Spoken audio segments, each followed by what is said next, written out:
Conversaciones urgentes. La reforma laboral de Milei destruye al sector cultural. En principio, decir que esto no es ningún proyecto de reforma laboral, sino de refundación de un modelo de país. Gabriela Otero es artista, fundadora de El Brote, un espacio para el arte y la salud mental con casi 30 años de historia en Bariloche. O sea, lo que está pasando es realmente gravísimo porque no es una reforma, algo superficial. Vienen a modificar de raíz la matriz laboral y las relaciones sociales de nuestro país. Si bien había ya cuestiones que venían sucediendo, un gran porcentaje de los trabajadores en situación de informalidad o situaciones también de explotación o de multiempleo, si bien eso ya venía pasando, esta ley de salir vendría a legitimar un cambio estructural muy profundo de la matriz del país, que ya sería muy difícil volver atrás, porque sin derecho a huelga, reclamo, llevando todo a arreglos individuales del trabajador con el empleador, es una relación de asimetría de poder absoluta. Entonces, cuando presenta, o sea, a ver, primero vamos a recuperar un poquitito la historia reciente de la lucha desde el sector cultural. Además del brote, como vos decías, yo milito activamente en la asamblea de teatreres rionegrines. Ahí está, la asamblea. Sí. Eso, asamblea de teatreres rionegrines.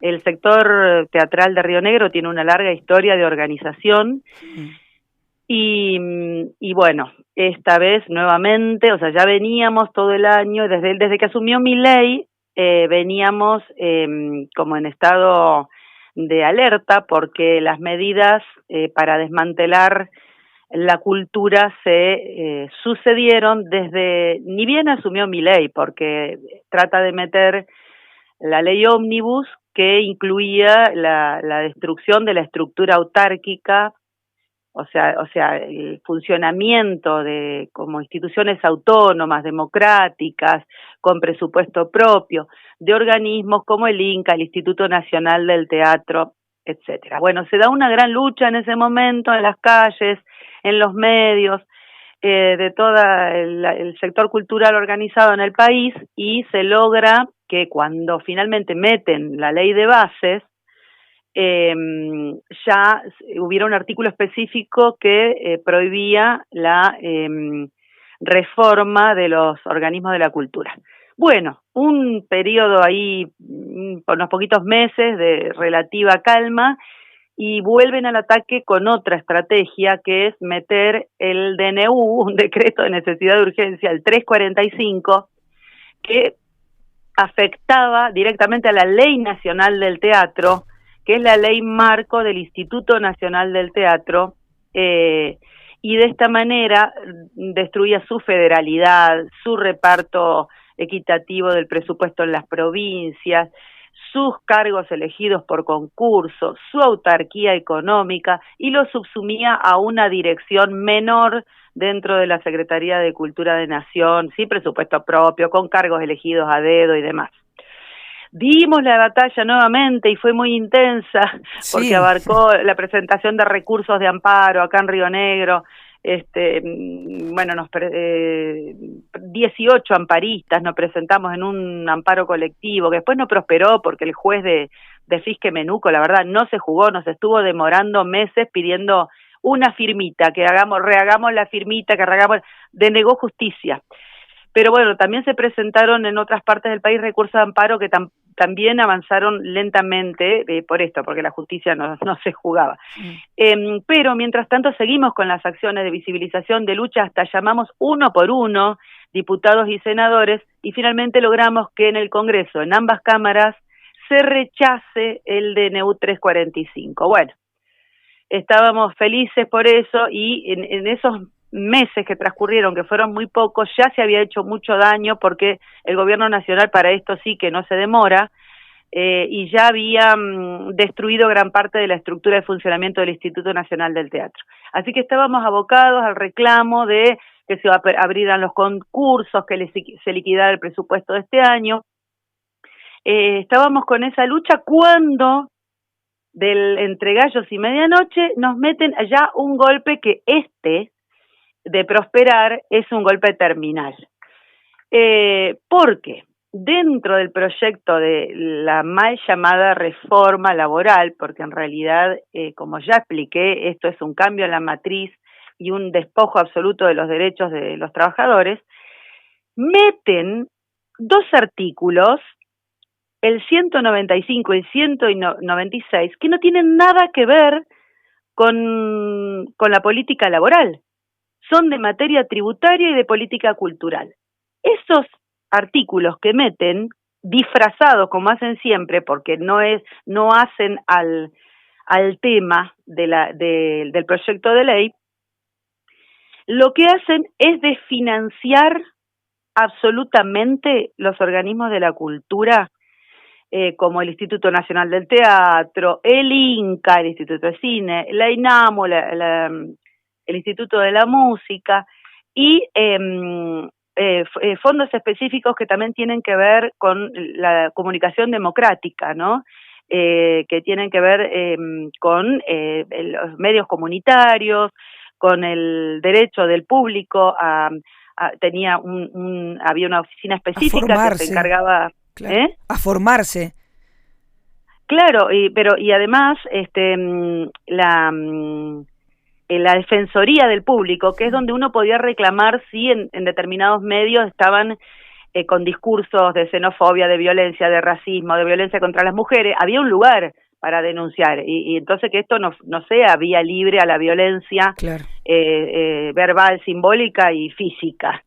Bueno, entonces, eso es lo que metieron, y es terrible porque no solamente desfinancian a los organismos culturales, sino que dan de baja, derogan el tributo mismo que generaba esta asignación.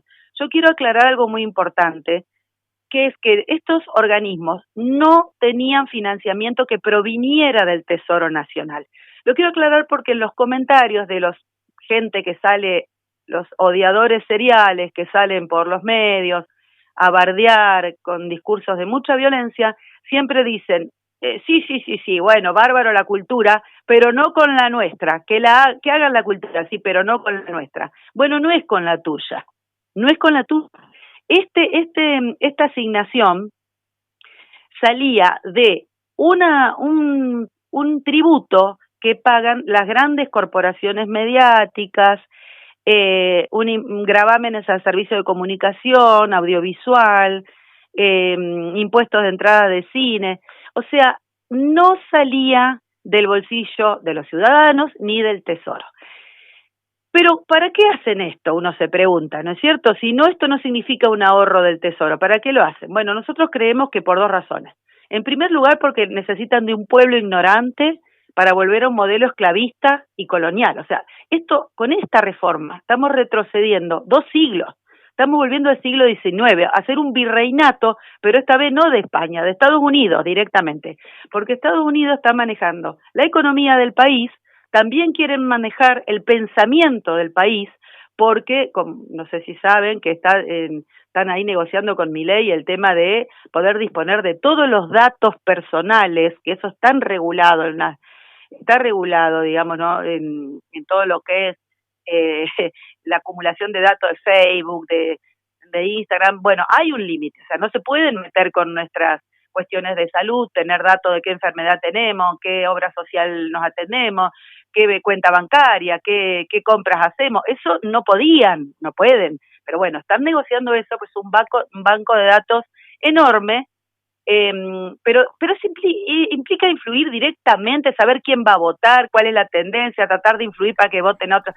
O sea, es muy grave, es un modelo colonial al que estamos, al que nos están llevando. Y dentro de eso, gente que piense, gente que se reúna, que se junte, que hagan manifestaciones populares, que desarrollen los vínculos con otras personas, que se organicen, es lo que menos les conviene. Así que, por un lado está eso, el ataque que se le han puesto entre ceja y ceja desde que asumieron a la cultura popular, a la cultura independiente, porque ellos hablan de una batalla cultural, pero esa batalla cultural es totalmente adoctrinamiento ideológico, que el Estado es bueno, barbaridades que han dicho sobre el Estado, pero que el Estado es malo, que el movimiento por la diversidad de género son todos unos degenerados, que los cucas no sé qué, que con la nuestra no, o sea, vienen tratando de instalar en la cabeza de la gente unas barbaridades que significan retroceso, vuelvo a decir, de 2 siglos atrás, un embrutecimiento masivo muy grande, una ausencia de pensamiento crítico, todo es la salida individual, ¿y cómo lo todo lo colectivo. Y de alguna manera, cómo en algunos sectores lo han logrado, ¿no? E incluso no solo en los sectores retrógrados, conservadores, antiderechos, sino en sectores que vos decís, bueno, tienen otra mirada del mundo, y caló muy fuerte ese discurso de no al Estado, ¿no? Porque vos decís no al Estado. Totalmente. Lo tenés de derecha y lo tenés con esa izquierda abstracta que nosotros decimos acá siempre se convierte en derecha concreta, ¿no? Estamos escuchando mucho también de distintos espacios que se manifiestan, por ejemplo, incluso contra Milei, contra el fascismo, etcétera, pero contra el Estado, y están atomizando la organización popular, los movimientos populares, la fuerza, ¿no?, masiva para enfrentar esto. Hay que diferenciar dentro de la izquierda hay sectores con mucha coherencia. El PTS yo lo veo en todas las luchas, lo veo con un discurso sólido, con una conducta que se respalda con sus propios cuerpos, o sea, hay que diferenciar. Lo que pasa es que es un partido político, en este caso sí, perdón, Gaby, yo lo que más vale el PTS, no estoy hablando de los partidos políticos, ¿no? Sino de sectores que incluso despotrican con los partidos políticos también, ¿no? Como... Sí. No, es tremendo cómo ha calado esto, realmente es tremendo, o sea, ellos lo que ellos llaman batalla cultural, que como digo es un plan de embrutecimiento y de dependencia, están avanzando de una manera preocupante. Pero entonces una razón es esa, y la otra razón es que quieren dar el beneficio a las grandes corporaciones económicas que generan producción cultural. Por ejemplo, si destruyen el cine nacional, acá esto es una jugada que beneficia directamente a Estados Unidos. Estados Unidos tiene el 80%, el 90%, anda por ahí, de la producción audiovisual en todo el mundo. Y si tienen eso es porque van por el 100%. O sea, ese modelo imperialista. Entonces, directamente acá, ¿qué vamos a tener? Cine de plataformas, Netflix, Disney y todas esas, con un discurso que se produce en Estados Unidos. El colonialismo cultural. Colonialismo, y además lo que se tributa no queda en el país, no queda un mango en el país, va todo directamente a los países de orígenes. Eso por un lado. Después por otro lado también beneficia todo lo que es la actividad comercial. La única posibilidad que la gente va a tener de no existir el Instituto Nacional de Teatro, de verse tan deteriorado la posibilidad de llevar adelante el teatro independiente, y bueno, las grandes producciones que tienen un costo muy alto y que son enlatados culturales. Entonces, como siempre, están los intereses económicos detrás de todo esto. 2 razones, entonces dijimos, la cultural, que es ideológica, que es masificar un pueblo embrutecido, sin pensamiento crítico, y colonial, que valide un modelo de coloniaje, y la otra es económica, por supuesto, la migaja que pagaban estas grandes corporaciones de tributo que favorecía la cultura, que iba a todo el pueblo a lo largo y ancho del país, porque realmente el Instituto Nacional del Teatro en particular está en todo el país, en cada pueblo, fomentando la cultura, fomentando el teatro, fomentando el encuentro presencial de las personas. Bueno, eso es precisamente lo que quieren destruir. Entonces, para nosotros son 2 aspectos de una misma tenaza, uno el cultural y el otro el económico. Y si esto no cierra, el represivo, porque el Estado viene invirtiendo una gran cantidad de dinero, este Estado que dicen que no sirve, bueno, sirve a los intereses de ellos. Es un Estado que necesitan ellos para ponerlo al servicio de sus propios intereses y de mantener sus privilegios y de garantizar una transferencia descomunal de recursos que se está dando del pueblo a los grandes capitales, la concentración que han tenido, que ya vienen teniendo, y dentro de un marco global también, pero que han tenido estos 2 últimos años el gobierno de Milei es tremenda. Entonces vemos una transferencia enorme de capital, del trabajo al capital, es decir, de todos nosotros, de la nuestra, a los grandes dueños, que es enorme, y ese es el modelo. Entonces la gente cuando habla de la nuestra, ¿de qué nuestra estás hablando? Porque justamente no estamos teniendo la nuestra. Todo lo que tributamos está yendo a los dueños, no a la nuestra, sin políticas culturales, sin política de discapacidad, sin políticas de salud, de educación, con trabajo, con todas estas reformas que no son reformas, son asestar golpes terminales.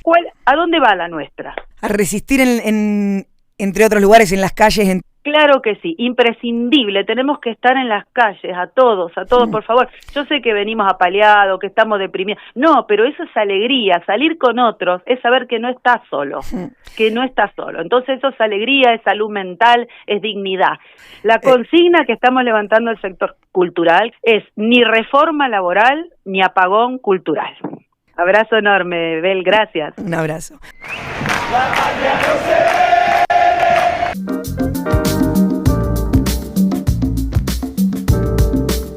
Conversaciones urgentes.